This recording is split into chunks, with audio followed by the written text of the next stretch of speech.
Halo Tribuners, salam jumpa di Tribun Ambon hari ini. Kami akan hadirkan informasi terupdate dari Kota Ambon dan sekitarnya. Bersama saya Tanita Patesina, kita mulai dengan berita pertama. Ambon Tangguh jadi tema hari ulang tahun Kota Ambon ke-446.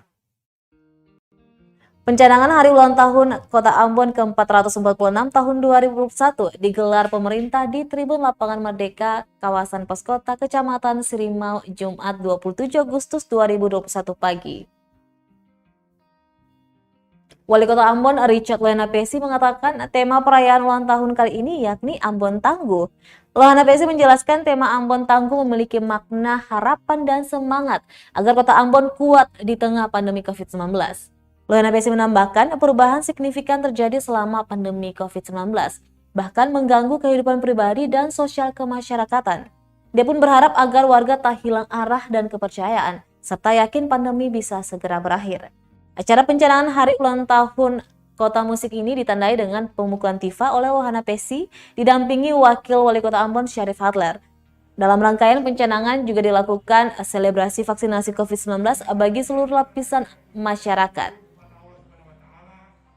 Yang Maha Kuasa yang telah menyertai rakyat dan masyarakat dan pemerintah Kota Ambon untuk memasuki tahun yang ke-446, maka selaku Wali Kota Ambon saya mencanangkan peringatan itu secara simbolis dalam bentuk pemukulan tifa untuk dimulainya seluruh kegiatan kita menyambut hari ulang tahun kita.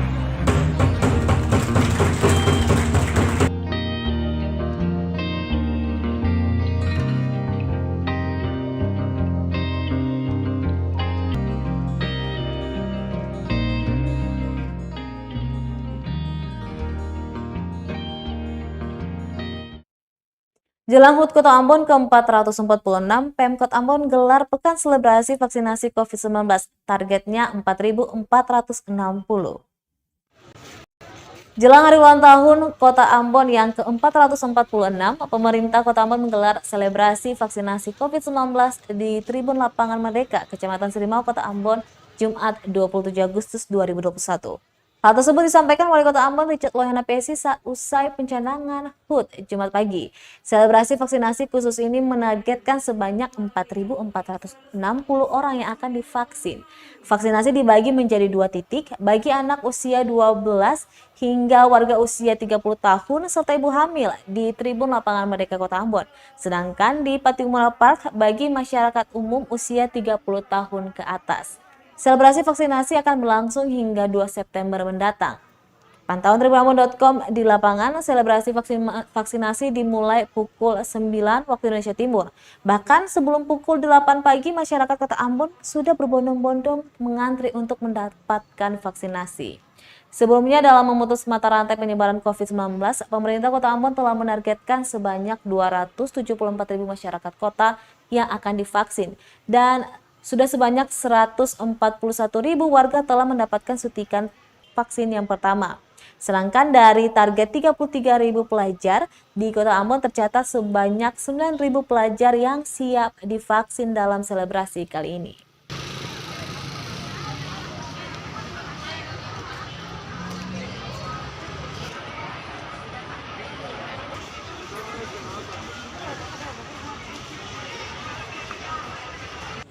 Kalau tiap hari itu kita bisa cover itu 2.000, ya 2.000. Berarti kalau 1 bulan saja itu 60.000, ya 60.000. Nah, itu dia. 2 bulan sudah bisa selesai 120.000. Karena kita sudah 141.000, ya.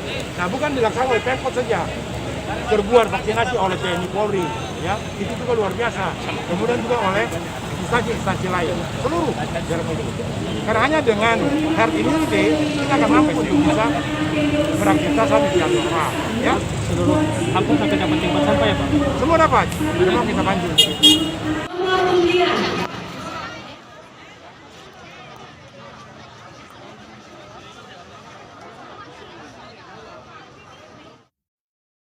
Korupsi BBM truk sampah Kadis DLHP Kota Ambon resmi ditahan. Tiga tersangka kasus dugaan korupsi pengadaan bahan bakar minyak BBM truk pengangkut sampah Dinas Lingkungan Hidup dan Persampahan Kota Ambon tahun anggaran 2019 resmi ditahan oleh Kejaksaan Negeri Ambon Jumat 28 Agustus 2021 sore. Ketiganya yakni Kepala DLHP Kota Ambon Lucia Ishak, Maurits Yani Tabalesi selaku Kepala Seksi Pengangkutan Bidang Kebersihan yang juga berperan sebagai pejabat pembuat komitmen, serta Ricky Syauta yang merupakan mantan manajer SPBU Belakang Kota. Kepala Kejaksaan Negeri Ambon Dian Frisnale saat konferensi pers di lantai 2 kantor Kejari Ambon Jumat sore mengatakan ketiga tersangka akan menjalani penahanan selama 20 hari di Rutan Ambon dan Lapas Perempuan Ambon. Sebelum ditahan, ketiganya telah menjalani pemeriksaan sebagai tersangka oleh tim penyidik sejak pukul 10 waktu Indonesia Timur.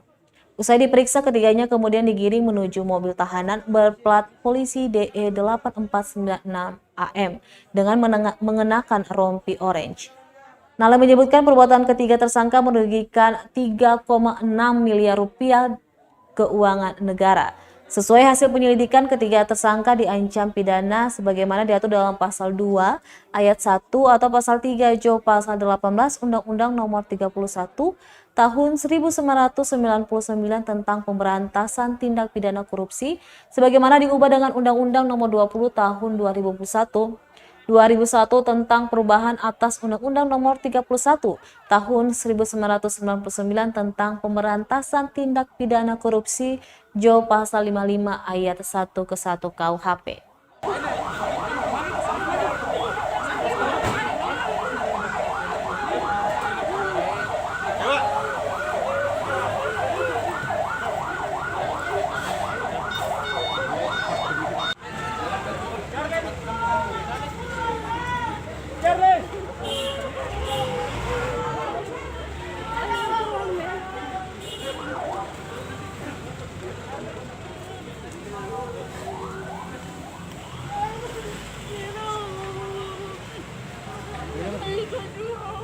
Oleh penyidik pada hari ini telah melakukan penahanan terhadap 3 orang tersangka. Yang pertama berinisial Insinyur LI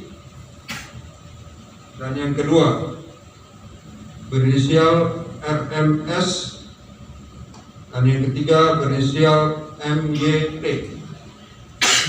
Dan untuk penahanan yang MYT dan RMS kita lakukan di rutan, sedangkan untuk LI kita melakukan penahanan di Lapas Wanita, Lapas Perempuan. Dan dalam penyidikan ini kami juga telah mendapat hasil audit dari BPKP. Dari BPKP, temuan yang di audit, hasil audit dari BPKP diduga kerugian keuangan negara sebesar 3,6 miliar rupiah.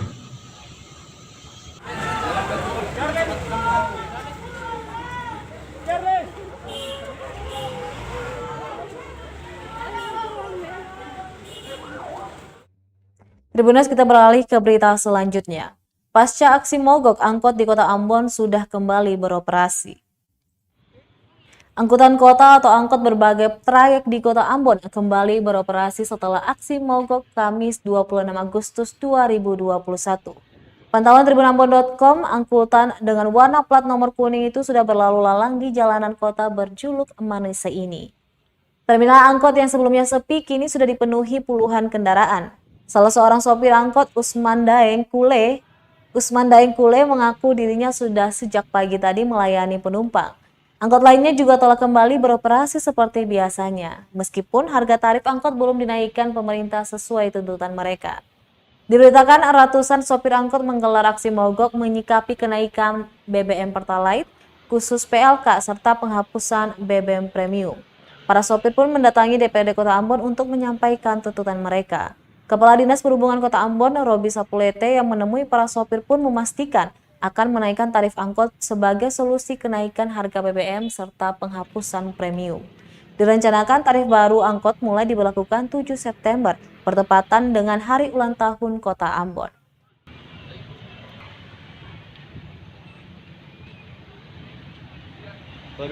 Ini hari saya ini akan lah stabil karena kemarin itu saya ada respon. Soalnya sama saja kalau kamu bikin begitu penumpang juga kasihan, masyarakat juga sengsara. Sengsara jadi. Iya Pak Do? Iya.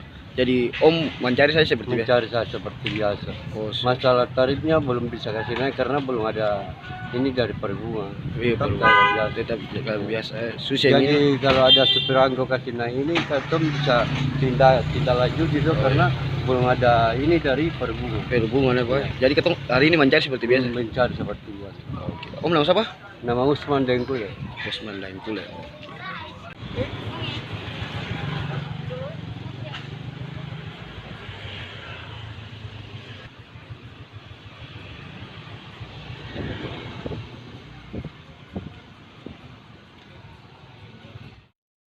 Tribuners, angka perceraian di Ambon menurun selama pandemi.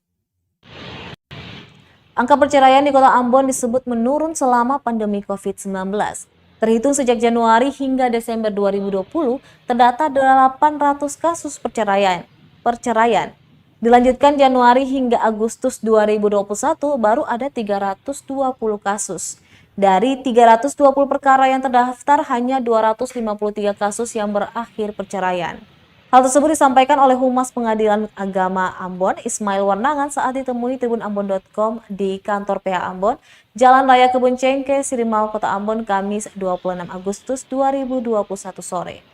Menurut Warnangan, angka kasus mengalami penurunan namun tidak signifikan. Di tahun 2019, angka perceraian mencapai 1.000 kasus atau lebih tinggi 200 kasus setelah kasus dengan tahun setelahnya. Dijelaskan penurunan tersebut disebabkan oleh sejumlah faktor. Salah satunya yakni wilayah kerja Pengadilan Agama Ambon yang diperkecil dengan tidak lagi mencakup Kepulauan Buru dan Maluku Tengah. Mulai dari Maret ya, pandemi sampai saat ini memang ada sedikit penurunan. Oh, justru penurunan Pak ya? Ya, penurunan ini kan ada terkait beberapa faktor. Pertama, wilayah Pengadilan Agama Ambon itu kan sudah diperkecil karena Pulau Buru kan keluar ya. Oke. Nah, sehingga banyak perkara yang dari Pulau Buru itu juga kan sudah di Pulau Buru, sudah tidak masuk di Pulau Buru. Yang tadinya itu perkara di Pengadilan Ambon itu bisa sampai 1.000 jumlahnya. Sekarang ini pada tahun 2020 itu hanya tercapai sekitar 800. Dari 830 perkara selama masa 2020 pandemi, ya? 2020 iya. itu sekitar 600. Kalau di tahun ini Pak, sampai pertengahan tahun ini? Mulai dari Januari sampai sekarang ini kita baru terima 300 lebih, 320 perkara. 320 perkara itu perceraiannya 253. 253 ya.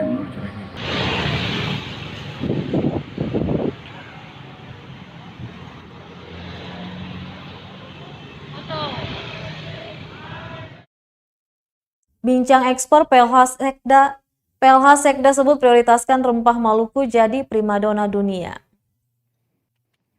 Pemerintah Provinsi Maluku berkomitmen untuk menjadikan kekayaan rempah sebagai primadona dunia. Menurut PLH Sekretaris Daerah Sekda Maluku, Sat Lili, untuk mewujudkan itu maka diperlukan keseriusan dari berbagai pihak terkait. Hal ini diungkapkan saat menghadiri bincang ekspor di lantai 5 Gedung Keuangan Negara, Jalan Patimura, Sirimau, Kota Ambon, Jumat 27 Agustus 2021. Lanjutnya, Provinsi Maluku sebagai pintu gerbang Indonesia Timur memiliki sumber daya alam yang bernilai ekspor tinggi. Sehingga Pemda secara intens harus melakukan upaya-upaya peningkatan ekspor dengan mengajak investor untuk berinvestasi di Maluku. Dengan begitu, tidak hanya komoditi pala yang akan menjadi primadona di luar negeri, melainkan semua rempah akan menjadi incaran. Maluku juga memiliki resource sumber daya yang unik dan sangat unggul serta tidak semuanya dimiliki oleh negara atau daerah lain.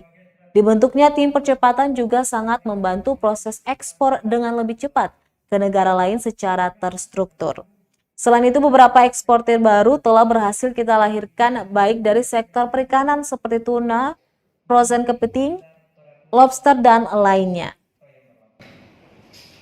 Kegiatan ekspor dan impor khususnya terkait dengan ekspor hasil kita semua. Salam, Om Swastiastu, Namo Buddhaya, Salam Kebajikan.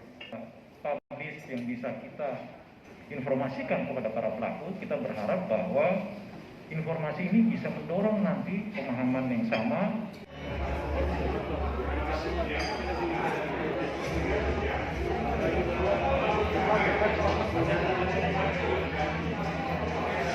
Solusi, tapi nanti ini kita lagi kumpul lagi.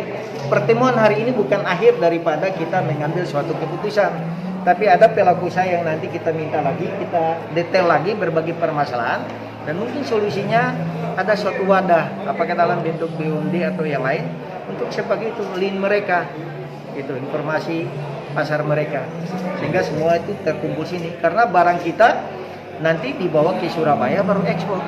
Kenapa tidak ada kebijakan bisa kita ekspor? Nanti strategi itu nanti dari pihak keuangan nanti kita bicarakan, ada yang kita tempuh untuk mengoptimalkan ekspor Maluku ke depan.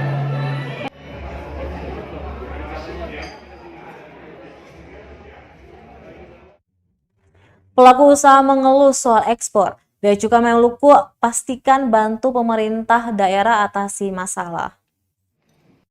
Kepala Direktorat Jenderal Bea Cukai DCBC Maluku, Erwin Situmorang, memastikan akan terus mendukung langkah pemerintah Provinsi Maluku mengatasi masalah ekspor. Pasalnya, pemerintah daerah merupakan kunci keberhasilan peningkatan ekonomi bangsa.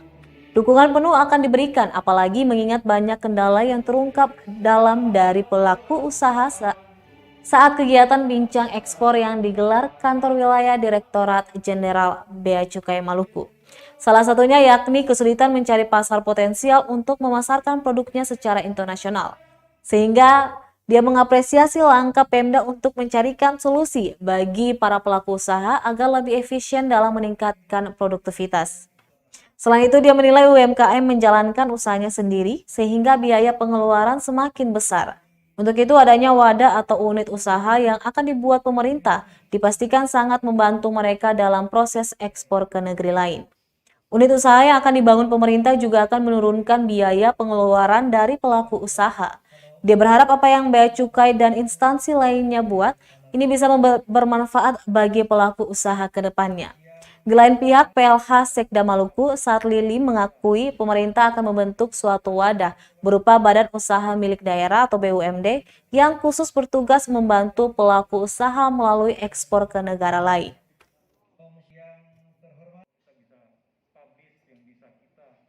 Informasikan kepada para pelaku, kita berharap bahwa informasi ini bisa mendorong nanti pemahaman yang sama. Kita juga sudah dengar ke Pak Sekda bahwa nanti akan ada lembaga yang menjembatani. Ya, ini sebenarnya yang harus kita jadikan pegangan bahwa niatnya Pemda itu sangat bagus sekali, bahwa mereka akan membuat semacam jembatan antara semua dari pelaku-pelaku yang terkait dengan ekspor. Jangan hanya kita pikir bahwa kita sama bayar, tapi enggak, pelaku itu ternyata banyak sekali. Dan selama ini mereka berusaha sendiri. Ya, pengguna jasa itu selalu berusaha sendiri. Dengan berusaha sendiri, ya mereka akan banyak kos, banyak biaya. Tapi kalau sudah ada nanti, katakanlah unit usaha yang menjadi jembatannya, saya pikir nanti itu akan bisa lebih mudah untuk menurunkan kosnya tadi, mengefisiensikan dari kos tadi. Kalau saya sih sebagai pemerintah pusat itu berharap semua yang kita lakukan itu bisa bermanfaat untuk pemerintah daerah, dan kita selalu support apa yang kita akan selalu support apa yang dibuat oleh pemerintah daerah.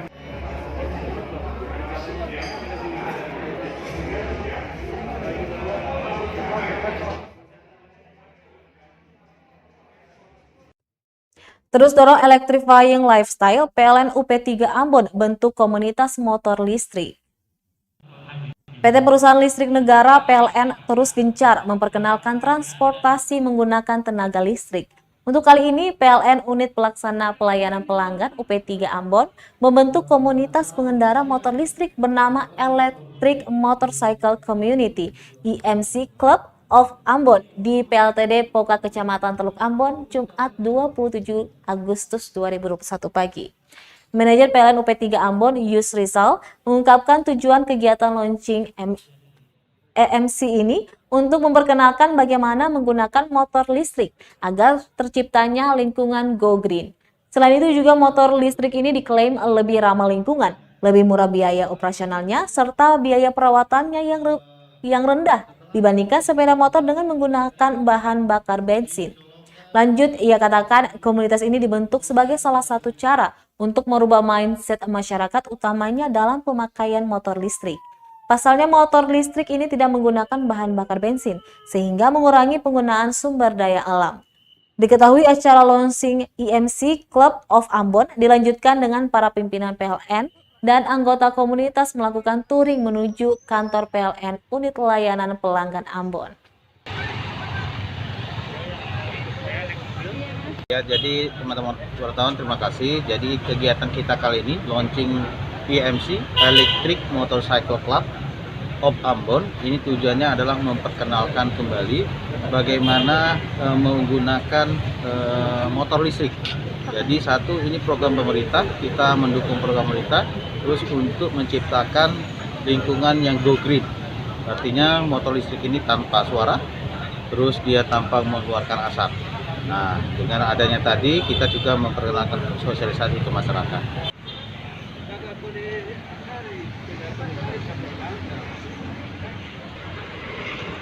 Baik. Ya. PLN kembali perkuat komitmen tingkatkan digitalisasi layanan melalui PLN Mobile. Tidak hanya mengenalkan motor dan sepeda listrik, PLN juga terus menunjukkan komitmennya untuk meningkatkan digitalisasi pelayanan yang lebih optimal dan lebih baik. Bersamaan dengan launching EMC Ambon, PLN Unit Pelaksana Pelayanan Pelanggan UP3 Ambon menggencarkan sosialisasi program PLN via gardu listrik atau Sosvigar yang bertujuan untuk menyampaikan informasi kepada pelanggan dan juga menambah keandalan serta estetika gardu listrik di Kota Ambon. Selain itu, upaya mengajak masyarakat menggunakan aplikasi PLN Mobile saat ini sudah tersedia langsung dan bisa download super apps layanan kelistrikan tersebut di gardu-gardu PLN yang tersebar di Kota Ambon. Yusrizal juga menambahkan penggunaan aplikasi PLN Mobile di Ambon sendiri sudah mencapai lebih dari 25.000 pelanggan. Berbagai fitur pada aplikasi PLN Mobile dihadirkan dengan tujuan untuk menghadirkan layanan listrik yang semakin mudah dan cukup serta cepat dalam satu genggaman saja. Penjelasan rute yang akan dilalui saat touring. Yang ketiga, sambutan barcode di GH19. Cara tanpa berdoa. Untuk itu, yang perlu diperhatikan dan dilakukan punya program namanya Sosvigar, sosialisasi via gardu.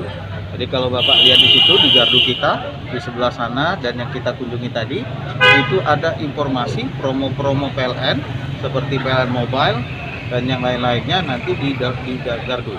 Dan itu bisa langsung kita gunakan dengan kemajuan teknologi, bisa dengan cukup scan barcoding sehingga langsung terhubung dengan aplikasi PLN Mobile. Nah itu ya aplikasi itu, ini memudahkan.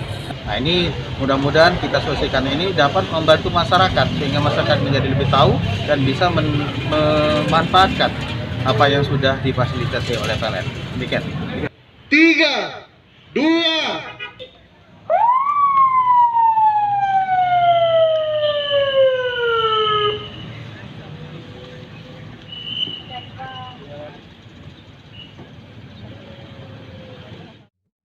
Baik Tribuners, demikianlah Tribun Ambon hari ini edisi 27 Agustus 2021. Saya Tanita Patresina beserta tim redaksi yang bertugas undur diri. Sampai jumpa lagi dan amato. Terima kasih sudah nonton. Jangan lupa like, subscribe, dan share ya.